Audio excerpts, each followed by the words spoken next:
Hey there, welcome back to my YouTube channel. Thank you for clicking to watch this video. So today I'll be sharing the review of one book I treasure so much. I bought this book in 2017 for 900 naira. This book has helped me to put structure to my life, and I've always remembered the lessons shared in this book, right? This book is no other book than No Excuse, The Power of Self-Discipline by Tracy. Why should you read this book? The truth of the matter is that it is not the material thing you accomplish or acquire that matters so much, as it is the quality of the person you must become to accomplish well above the average. The development of self-discipline is enormous. It is the high road that makes everything possible for you. Trust me. So right now, let's dive into the review of this book, right? No Excuse.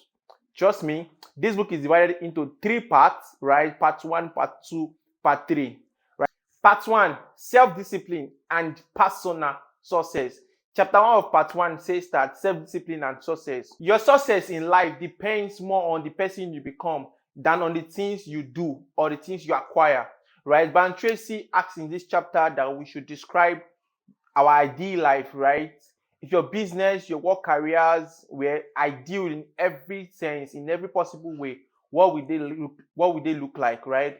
If your financial situation were ideal, how much will you have in your bank account? What does describing your ideal life basically do for you, right? It basically helps you to see the things you should be doing, right? Or less of the things you should stop doing. What does describing your ideal life basically do for you?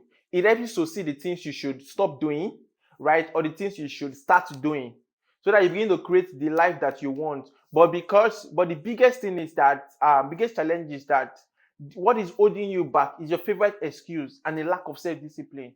So the key principle shared in this chapter is that to achieve success, you must have described what you want to actually experience, right? What your new person will actually be, right? You have to become someone you have never been before, and you have to exert higher level of self-discipline on yourself. Chapter 2, self-discipline and character. It was Rafa Wado Emerson that said, what you do speak so loudly that I cannot hear a word that you say.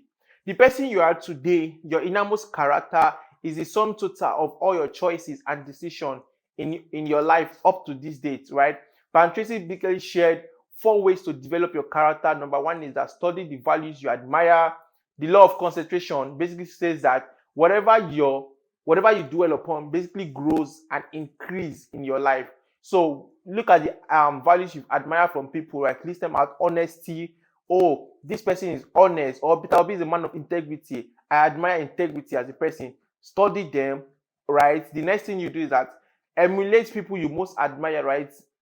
Consciously emulate them, because much of your character is determined by the people you most admire, whether they are living or they are dead. There are people who are influenced by the life of Hitler, right? There are people who are influenced by the life of Obama, right?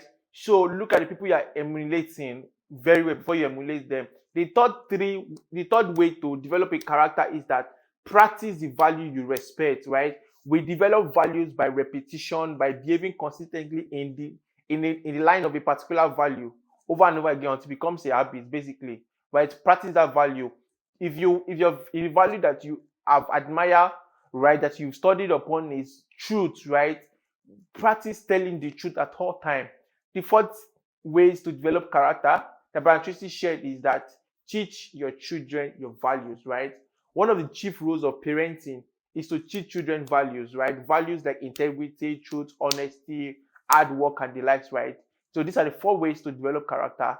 Chapter 3, self-discipline and responsibility, right? Brian Tracy says accepting discipline is one of the hardest of all discipline.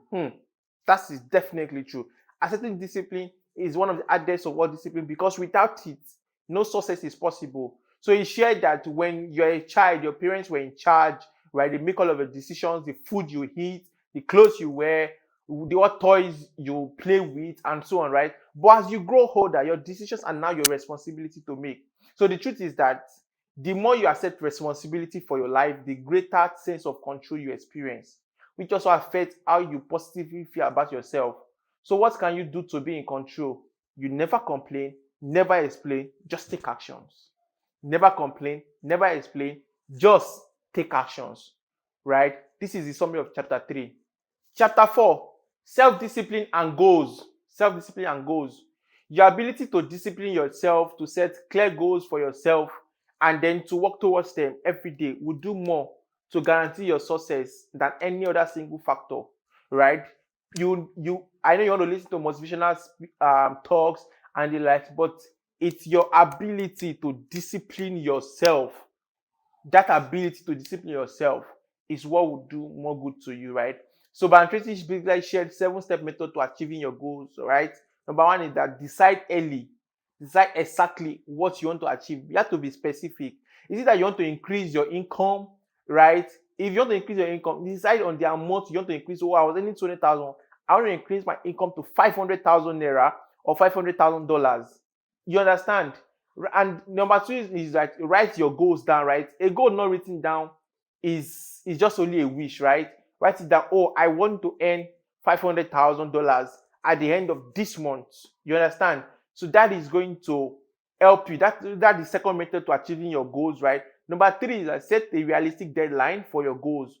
Pick a reasonable time that is comfortable for you to fulfill. Number 4, make a list of everything you can think of that you could possibly do to achieve your goal, right? It was an report that said that the biggest goal can be accomplished if you just break it down into small enough steps. You understand? So list out that, okay, I need to increase my income at the end of every month by next month. You understand? Oh, I need to take a course on this. I need to apply to this job. I need to apply to this company. I need to do this interview. You understand? Break it into small steps, and then you're able to tick them off, right? Number 5 is organize your list by both sequence and priority. Organize your goals by what is priority to you at that moment. Number 6 is take action on your plan immediately. Don't wait till tomorrow. Time waits for no man. Immediately start taking actions. Number 7, do something every day that moves you in the direction of your major goals. Do something that moves you every day in the direction of your major goal. These are the 7-step method that Tracy suggests you do to achieving your goals. Chapter 5, self-discipline and personal excellence, right? Some people are actually losing value each year, declining in any abilities because they are not continually upgrading themselves. They're not continually upgrading their knowledge, their skill sets, right? The key to personal excellence is to continually improve in learning, improve by growing. You understand? And you can only achieve this by self-discipline, because imagine with me that you basically are lazy about your job and the likes, you're not learning new things, and then when it's time for promotion, they do a test for you, and then you don't know it because you're not in that level yet. You understand? You will not be promoted, and by that you'll not be able to earn higher. You understand? So this is why self-discipline is important to your personal success. So Tracy shared 3 things, 3 simple steps to becoming the best. Trust me. Number 1 is that read for 60 minutes in the area of your field each day. Read 60 minutes in your field each day. Every day, pick up a book, right, that talks about your career path, in the line of your career path, and read it for 60 minutes every day. Number 2, listen to educational audio programs in your car, right? Number 3 is attend courses and seminars in your field regularly, right? The key you need to achieve mastery is to commit to excellence. The discipline to never stop learning is important, right? Don't stop learning. That discipline yourself not to stop learning. Chapter 6, self-discipline and courage. If everyone is saying what's the difference between a brave person and a coward, right? The only difference that Tracy said is that the brave person has disciplined himself to confront, deal with, and act in spite of fear. But a coward is acting in line with fear. The only real cure of fear or worry is discipline, taking purposeful action in the direction of your goals, right? Get so busy working on your goals or the solutions to your problem that you have no time to be afraid or worry about anything. That's the only cure. You understand? Get busy, be disciplined, take actions. Instead of saying, oh, I'm afraid I cannot write, right? Take a writing course. Apply that writing course. Pick your pen and write, right? Be disciplined, be courageous. Add courage to your discipline and it will work wonders for you. Chapter 7, self-discipline and persistence. The primary key to success is persistence, as Brian Tracy shared, and the primary key to failure is lack of persistence.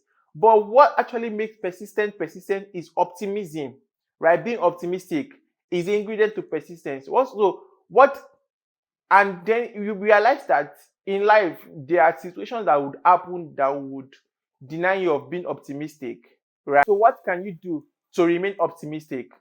Number one is that to remain optimistic, you must control and discipline your thinking when things go wrong. You must control and discipline your thinking when things go wrong.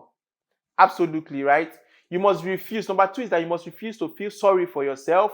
Number three is you must refuse to blame others or make excuses, right? Number four is that resolve to focus on the solution and what can be done now, right? Rather than what has happened or who is to blame. Number five is that to remain optimistic, look for the good in every situation. These five things would help you to remain optimistic. The most important thing is that refuse to feel sorry for yourself. Refuse to look for blaming other people. Focus on the solution rather than what has happened. Trust me. Trust me. And by doing this, you would have self-discipline in relation to personal success, right? If you enjoyed this video, please drop a like, drop a comment, share with your friends, drop a comment, subscribe if you haven't, right? See you in the part 2 of No Excuse, the Power of Self-Discipline by Tracy.